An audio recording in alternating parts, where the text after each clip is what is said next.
Hello' নমস্কাৰ মোৰ অন্য এটি ভিডিঅ'লৈ আপোনালোকক স্বাগতম জনাইছোঁ। আপোনালোকে এইকেইদিন কমেণ্টত খুব দি আছে বা আপুনি বহুত শকত হৈছে, বহুত ফুলি গৈছে। ময়ো কথাটো পিছে মন নকৰা নহয়, কিন্তু কি কৰিব আৰু এই এলাহটোৱে খাই দিছে। মনেই নাযায় একদম। গম পাইছোঁ মই যে শকত হৈছোঁ বুলি, কিন্তু মানে এলাহতে থাকি যায়। কিন্তু আজিৰ পৰা একদম ভাবি লৈছোঁ আৰু যে নিজৰ কামত লাগি যাম, এনেকৈ এলাহ কৰি থাকিলে নহ'ব আৰু বুলি। খাই পূৰা ব্ৰইলাৰটোৰ নিচিনা হৈ ল'লোঁ। এতিয়া এক্সাৰচাইজ কৰোঁতেহে গম পাইছোঁ মজা পাই গৈছোঁ। কাপোৰ টাইট হৈ গৈছেগৈ, সেইটো কাৰণে এক্সাৰচাইজ কৰিছোঁ, নহ'লে নকৰিলোৱে। গম পাইছেনে? আকৌ নতুন কাপোৰ কিনিব লাগিব, যে নহ'লে পইচা নাই। তাকে এনেকৈ যাতে ধেমালি কৰিছোঁ, কাৰণ নিজৰ স্বাস্থ্যটো ভাল হৈ থাকিলে নিজৰে ভাল লাগে, নহয়নে?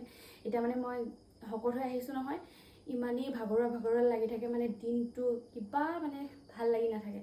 তো সেইকাৰণে মানে আজিৰ পৰা চেলেঞ্জ কৰিছোঁ আৰু যে ডিউটিৰ পৰা আহি অকণমান নিজক টাইম দিম বুলি। সেইটো কাৰণে দিছোঁ। ডিউটিৰ পৰা আহি ভাগৰো লাগে, কেতিয়াবা মনো নাযায়, কিন্তু আজিৰ পৰা পূৰা নিজৰ কামত লাগি যাম আৰু।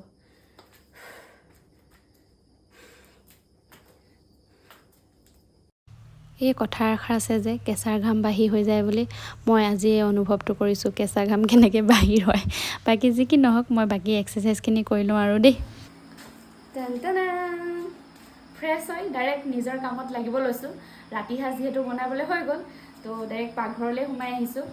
আজি ৰাতিৰ স্পেচিয়েল আছে লোকেল বাট মাছ।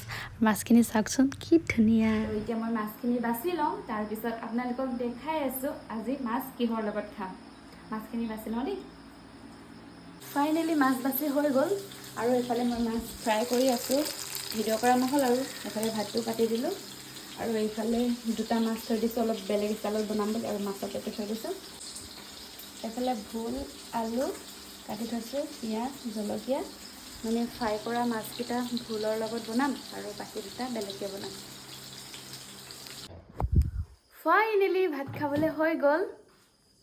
এয়া মাছ যে দুটা এক্সট্ৰাকৈ থৈছিলোঁ, এয়া ভাপত দিলোঁ। এয়া পিটিকা কৰিম, মানে নেমু আৰু জলকীয়া ৰেডি কৰি লৈছোঁ।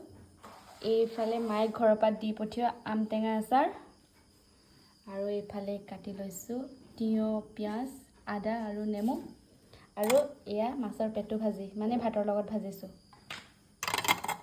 আৰু এয়া হৈছে ভোল আৰু মাছ। তো খাই লওঁ আৰু দেই।